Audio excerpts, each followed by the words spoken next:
Hello students, this is Aarti and welcome back to the Study Anytime classes. Today we will going to start our introduction of the chapter 6 part 2. पहले part में हम normal कहते हैं अपने angles और lines के बारे में पढ़ चुके हैं. कॉम्प्लीमेंट्री एंगल, सप्लीमेंट्री एंगल और एडजेसेंट एंगल क्या क्या होते हैं, ठीक है. अब उससे आगे का अपना कंटिन्यू करते हैं. नेक्स्ट अब हमने स्टार्ट करने वाला है, लास्ट हमने अपना करा था लीनियर पेयर और अब हमारा एडजेसेंट एंगल. तो हम करेंगे अपना नेक्स्ट वर्टिकल अपोजिट एंगल. ठीक है.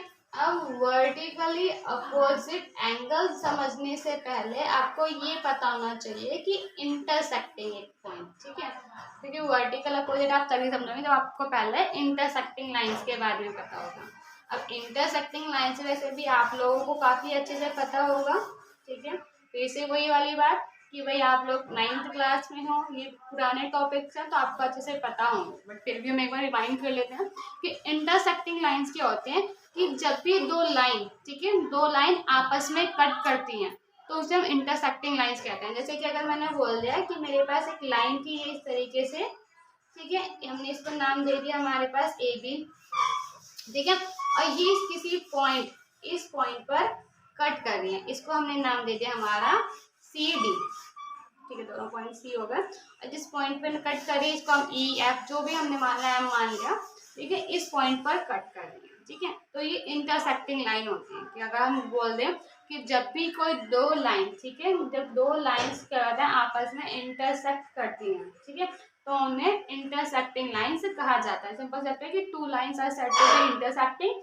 When the perpendicular distance between the two lines is not the same, ठीक है. यानी सिंपल से कि अगर इस तरीके से हमें कोई दे दिया है और इनके बीच में नॉर्मल डिस्टेंस क्या होगा, सेम नहीं होगा, और एक पॉइंट पर आके जाके हम इन्हें कितना भी एक्सपेंड करते हुए चलेंगे तो एक पॉइंट ऐसा आएगा कि जब ये जाके आपस में इंटरसेक्ट कर जाती हैं, ठीक है. तो नॉर्मल कहते हैं कि when two lines cut each other at a point that are called the intersecting lines.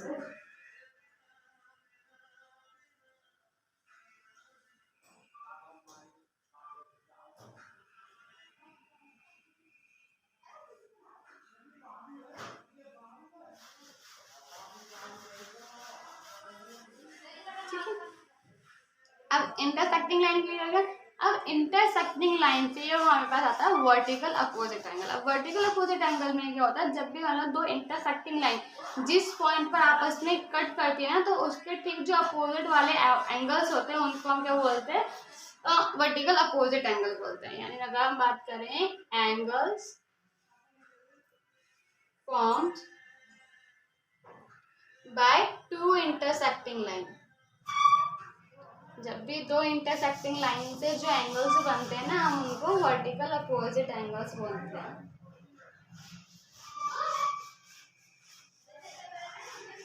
On opposite side of the point of intersection.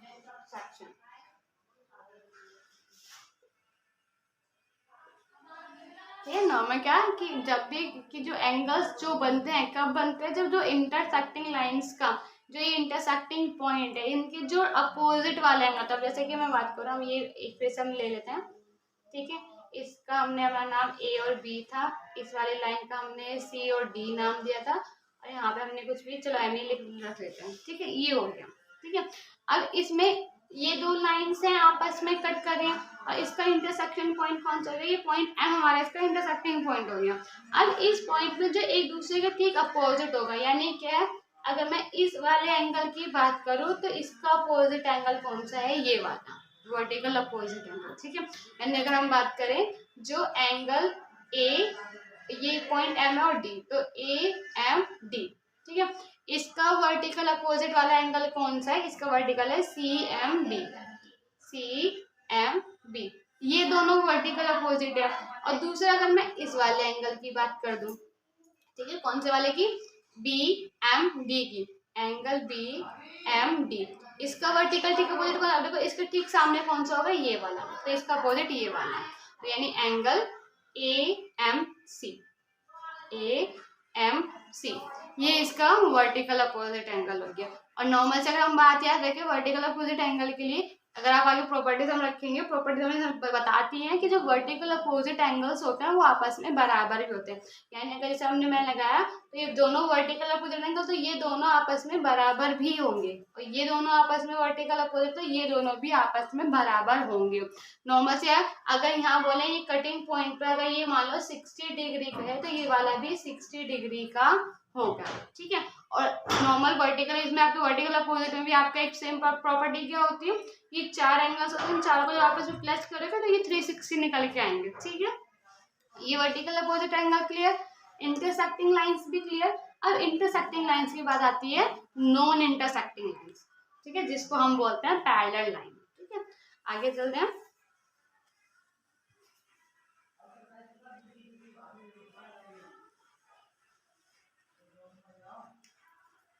Intersecting lines के बाद आती है हमारी नॉन इंटरसेक्टिंग लाइन, यानी जो आपस में इंटरसेक्ट नहीं करती। इसी को अगर हम दूसरा नाम बोले तो इन्हीं को बोलते हैं हम पैरेलल लाइन, ठीक है। नॉन इंटरसेक्टिंग लाइन और पैरेलल लाइन, सिंपल सी बात कि नॉर्मल्स क्या है कि मान लो कि दो कोई हमें अगर लाइंस दे रखी है, लाइन ए बी, मान लो ये वाली बी और क्यू, ठीक है।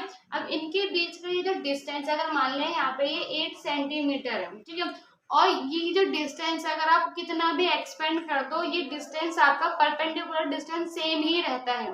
मान लो यहाँ पे मैंने एक्सपेंड करा तब भी 8 सेंटीमीटर है, इस डायरेक्शन में एक्सपेंड करा तब भी 8 सेंटीमीटर है, तो इसका मतलब क्या होगा, फिर यहाँ पे कितना भी एक्सपेंड करते जाइए कहीं पर भी आपस में कट नहीं करेंगे, तो हम इन्हें क्या बोलते हैं पैरेलल लाइंस, ठीक है, कि जो नॉन इंटरसेक्टिंग, कि जो आपस में कहीं भी कट नहीं करती। तो सिंपल सी बात कि टू लाइंस को हम नॉन इंटरसेक्टिंग लाइन तब कहते हैं कि जब उनका जो परपेंडिकुलर डिस्टेंस है वो हर प्लेस पे क्या होता है, बिल्कुल सेम रहता है, ठीक है। तो इसलिए वो आपस में कभी भी इंटरसेक्टिंग नहीं करती हैं, और इसलिए इनको हम क्या कहते हैं पैरेलल लाइंस भी कहते हैं। तो अगर हम इनकी डेफिनेशन लिखें तो टू लाइंस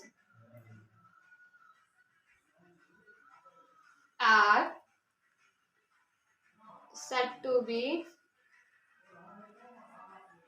यहाँ तक said to be non-intersecting line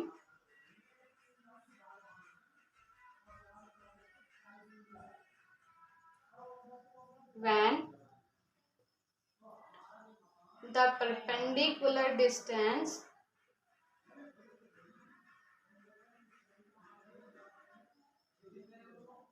short में लिख दीजिए distance between them is same everywhere, कि हर तरीके से अगर कहीं से भी आप मेजरमेंट करो जैसे वैसे हर जगह से अगर वो आपका मेजरमेंट जो परपेंडिकुलर डिस्टेंस है अगर वो बिल्कुल सेम रहता है तो वो क्या होंगी, फिर आप उन्हें कितना भी एक्सपेंड कर लो वो आगे मतलब क्या होंगे, इंटरसेक्ट नहीं करेंगे, ठीक है, they do not intersect. These are called parallel or non-intersecting line, ठीक है। तो these are called parallel और non-intersecting line,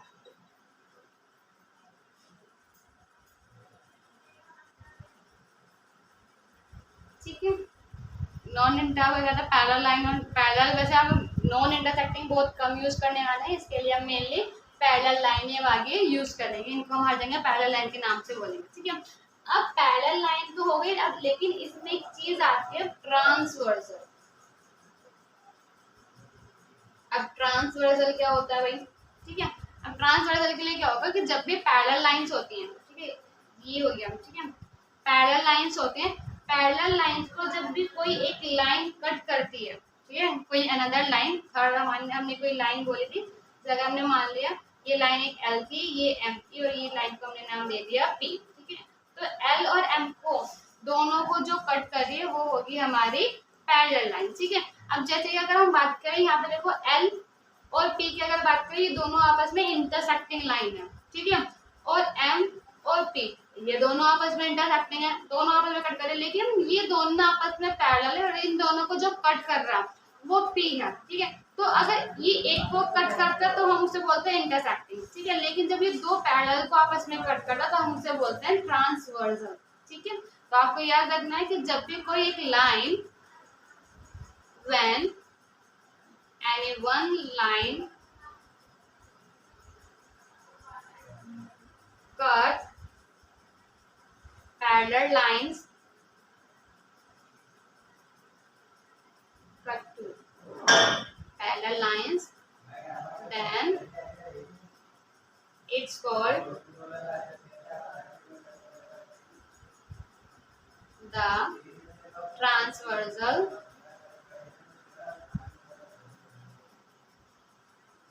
of the parallel lines। कि जब भी कोई एक लाइन क्या होती है दो पैरेलल लाइंस को आपस में कट करती है तो हम उस लाइन को क्या कहते हैं, पैरेलल लाइंस का ट्रांसवर्सल कहते हैं। अब ट्रांसवर्सल के ऊपर भी हम वहाँ पे आगे और आगे चीजें पढ़ेंगे ट्रांसवर्सल की वजह से क्या क्या होता है, ठीक है। चलते हैं उस चीज पे।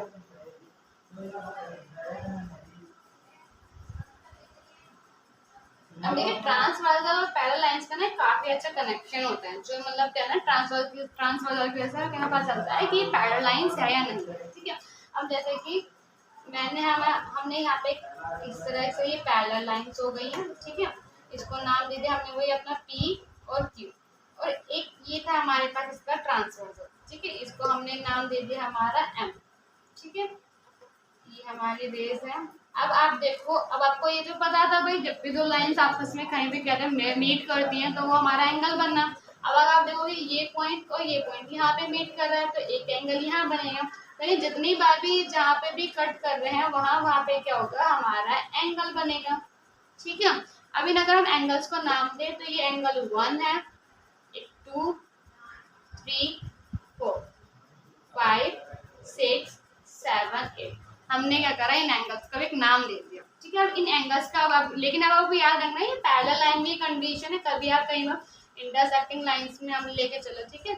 पैरेलल लाइंस की कंडीशन में है ये वही, ठीक है। अब पैरेलल लाइंस में जब ट्रांसवर्सल होता है तो अब उस कंडीशन में क्या होता है, अब आप देखो एंगल 1 और 2 ये क्या है, थोड़ा बाहर की तरफ है, और 8 और 7 बाहर, तो ये एक तरीके से ये इसके हमारे एक्सटीरियर एंगल होते हैं, ठीक है। तो यानी अगर हम यहाँ से बात करें एक्सटीरियर एंगल की इसी के, तो एक्सटीरियर एंगल हमें कौन कौन से मिल गए, एंगल 1, एंगल 2 ऊपर की साइड, ठीक है। 8 और 7 नीचे की तरफ है, तो एंगल 8 और एंगल 7 ये कौन से हो गए हमारे इसके एक्सटीरियर एंगल। वहीं हम इसकी इंटीरियर एंगल की भी बात करें तो इंटीरियर एंगल भी कौन कौन से हैं, तो देखो यानी अंदर की तरफ कौन से, देखो ये तो इस लाइन से अंदर की तरफ और ये भी अंदर की तरफ है, तो यानी अगर हम बात करें एंगल 4, एंगल 3 और नीचे हमारा एंगल 5 और एंगल 6, ये हमारे इसकी इंटीरियर है। अब लेकिन अब वर्टिकल अपोजिट भी हम पढ़ के आए थे, तो अगर हम पहले ऊपर वाले में देखें, आपको ये भी बोला था ना कि देखिए कि नॉर्मल जब आपस में कट करेंगे तो वर्टिकल अपोजिट भी होंगे। तो वर्टिकल अपोजिट एंगल अगर हम बोले यहाँ पे वर्टिकल अपोजिट एंगल में देखो वर्टिकल अपोजिट में क्या होगा, 1 3 के अपोजिट है, क्योंकि यहाँ पे देखो ये दो लाइंस आपस में कट कर रही है, तो 1 के अपोजिट में कौन सा है, जो एंगल 1 के अपोजिट में एंगल 3, और आपको बोलता है कि वर्टिकल अपोजिट क्या होंगे, आपस में बराबर में होंगे, तो 1 के अपोजिट में 3 होगा, ठीक है। 2 के अपोजिट में देखो 4 है, तो 2 के अपोजिट में कौन सा होगा, एंगल 4, ठीक है। अब एंगल जो 5 के अपोजिट में कौन सा है, 7, और देखिए यहाँ पे इसमें कट कर रहा है, 6 के अपोजिट में क्या है, 8, तो ये हो गया हमारा इसका वर्टिकल अपोजिट एंगल, ठीक है। अब वर्टिकली अपोजिट के बाद हम हमारे आते हैं कोरस्पॉन्डिंग एंगल्स में, ठीक है। अब देखिए वो कौन से होते हैं, कोरस्पॉन्डिंग एंगल। अब कोरस्पॉन्डिंग एंगल्स के लिए आपको क्या याद रखना है कि नॉर्मल से क्या होगी, सेम चीज देखनी है। सेम चीज का मतलब देखो अगर ये लाइन है तो इसका जो ऊपर वाला है और किसी साइड वाला, ठीक है, इसके दिस साइड वाला ऊपर वाला और इसके भी इस लाइन का भी इसी तरह से, यानी हमारे लेफ्ट साइड पे दोनों ऊपर वाले जो एंगल होंगे ना, जैसे एंगल 1 एंगल 1 यहाँ पे ऊपर है इस वाले में, तो इस वाले के ठीक ऊपर कौन सा एंगल 5। तो ये जो होते हैं ये भी आपस में बराबर होगा। अब जैसे मैं यहाँ पे एंगल 4 करूँ, ये दिस लाइन के क्या है नीचे है, तो एंगल 4, और अगर इस वाली लाइन में तो इसके नीचे कौन सा एंगल 8। इसी तरफ देखना मैं लेफ्ट साइड में। अब अगर हम राइट साइड में बात करें, देखो राइट साइड में ऊपर का एंगल 2, तो एंगल 2 में यहाँ पे दिस साइड में ऊपर की साइड का एंगल 6, और यहाँ पे नीचे की साइड हमारा एंगल 3 है, तो दिस साइड के हमारा एंगल 7। तो इन्हें बोलते हैं हमारे कोरस्पॉन्डिंग एंगल। ठीक है, ये भी आपस में बराबर होते हैं। ठीक है, अब इसके बाद अभी ये टॉपिक खत्म नहीं होता, पैरेलल लाइंस में इसको थोड़ा साइड में यहाँ पे ऊपर लिख लेते हैं, तो फिर थोड़ा ये आपको पूरा दिखना चाहिए।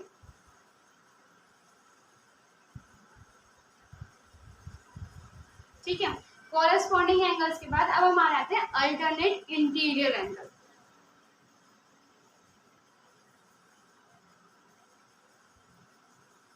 ये भी आपस में बराबर होते हैं। अब लेकिन अल्टरनेट इंटीरियर एंगल का मतलब क्या होगा भाई? अल्टरनेट इंटीरियर का मतलब इंटीरियर आपको क्लियर होगा जो अंदर ही होंगे। ठीक है, और अल्टरनेट का मतलब वर्टिकल अपोजिट होगा ना, ऐसे अल्टरनेट की। अगर ये एंगल 4 है, अगर ये लेफ्ट वाला है ना, तो इसके अपोजिट में कौन है यहाँ पे देखो इस देर में, लेकिन राइट वाला, अब वो नीचे वाला यानी 4 में 6 वाला।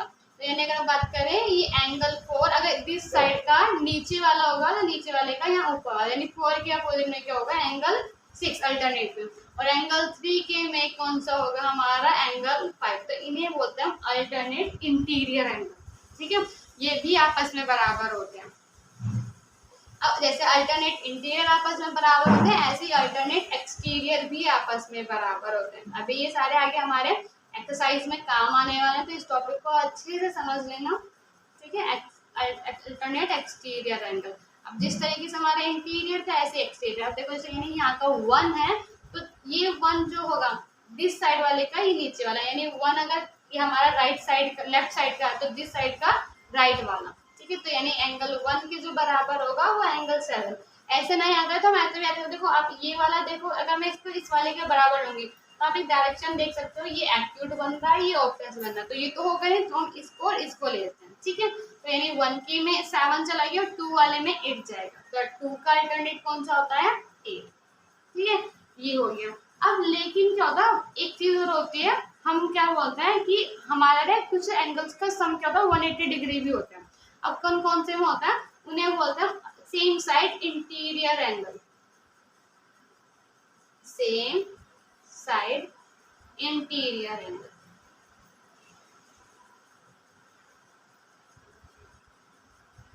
अब देखो सेम साइड इंटीरियर एंगल का मतलब क्या, देखो यानी ये लाइन है, ठीक है, अब इसके राइट साइड पे जो दोनों इंटीरियर होंगे, देखो 5 और ये 4 दोनों को अगर प्लस करेंगे तो 180 बनाएंगे, तो यानी देखो एंगल 5 प्लस एंगल 4। ठीक है, और नॉर्मल क्या होगा ये आपका यहाँ पे एंगल 3 और एंगल 6, दोनों का सम अगर मैं बात करूँ, दोनों का sum is equal to 180 degree हो, दोनों का ही सम, यानी एंगल 5 में 7 का जोड़ लो तो भी 180 होगा, एंगल 3 में 6 का जोड़ लो तो भी 180 डिग्री होगा। ठीक है, अब सेम साइड इंटीरियर एंगल का तो होता ही है, इन्हें या फिर हमें ये भी बोलते हैं, या फिर इसका अगर हम नाम दे, एक नाम ये बोलते हैं ट्रांसवर्सल और सप्लीमेंट्री। ये ट्रांसवर्सल होता है कि उसको हम सप्लीमेंट्री भी बोलते हैं, कि ट्रांसवर्सल और कुछ भी नाम दे सकते हो, ट्रांसवर्सल और सप्लीमेंट्री। अब इस चीज से ना नॉर्मल आप एक चीज और भी देख सकते हो कि हमारा क्या होगा सेम भाई, अगर लीनियर पेयर भी बनता है भाई इसमें, तो लीनियर पेयर भी तो भाई 180 डिग्री का होगा, अभी पढ़ के आए हैं। ठीक है, अब लीनियर पेयर कहाँ कहाँ बन रहा है ये देखो, अगर आप देखो यहाँ पे देखें तो एक लाइन ये बन गया, तो इसमें कौन कौन सा बन रहा है एंगल 1 और एंगल 2 बन रहा है, तो यानी एंगल 1 प्लस एंगल 2 भी लीनियर पेयर बनाते हैं। ठीक है, अब इसमें अगर ऊपर है तो नीचे भी तो लीनियर पेयर बनना है, तो यानी एंगल 4 प्लस एंगल 3 भी होता है। ठीक है, अब ये तो ऊपर और नीचे को, लेकिन हम इस तरीके से देखो तो इस तरीके से एक लाइन ही बन रही है भाई, तो यानी क्या होगा एंगल 1 और 4 भी लीनियर पेयर होता है, तो एंगल 1 प्लस एंगल 4 भी लीनियर पेयर होता है। और यहाँ पे अगर हम बात करें तो सेम इस तरीके से एंगल 2 प्लस एंगल 3 भी होता है, तो यानी एंगल 2 प्लस एंगल 3 भी होता है। ठीक है, इसी तरीके से नेक्स्ट की बात करें अनदर टॉपिक की, सेम नीचे वाले में, तो एंगल 5 और 6 भी एक लाइन बना, तो यानी एंगल 5 और एंगल 6 भी एक लाइन बना रहा। नेक्स्ट वही बात करें एंगल 8 और एंगल 7 भी एक लाइन में, तो यानी एंगल 8 प्लस एंगल 7 भी होता है। सेम इसी डायरेक्शन में एंगल 4 और एंगल 8 भी होता है, तो यानी एंगल 4 और एंगल 8 भी 180 बनता है। और सेम इस तरीके से सॉरी 4 और 8 नहीं, सॉरी 5 और 8, एंगल 5 और 8 होता है। और इसी तरीके से एंगल 6 और एंगल 7 भी होता है। अब इन सब की वजह सम क्यों लगाए, क्योंकि इन सब का सम भाई इन सारों का भी सम कितना होता है, लीनियर पेयर बनाया था, इन सारों का भी सम 180 डिग्री होता है। ठीक है, अब देखो आपको इसमें थोड़ा ये आपका पहला लाइन का ट्रांसफर हो जाएगा, थोड़ा इम्पोर्टेंट है क्योंकि इसमें interior exterior vertical opposite corresponding alternate interior alternate exterior same side interior और किस किस का सम 180 होता है, कौन कौन सा एंगल बराबर है। तो इसको थोड़ा सा आपको प्रैक्टिस और नॉर्मल ज्यादा प्रैक्टिस की भी नीड नहीं, आप नॉर्मल देखोगे समझोगे 2-3 बार करोगे आपके माइंड में आराम से बैठ जाएगा। ठीक है, और आपको पता है सेम साइड भी इंटीरियर एंगल का सम कितना होगा 180 डिग्री होगा, ये अच्छे से आपको याद रखना है। ठीक है, तो ये पूरा इंट्रोडक्शन हमारा खत्म होता है। अब हम अपने एक्सरसाइज से क्वेश्चन स्टार्ट करेंगे, लेकिन हमारी नेक्स्ट वीडियो में इंट्रोडक्शन से समझ में आया और वीडियो अच्छी लगी तो please like and share the video and also subscribe the channel. Bye bye.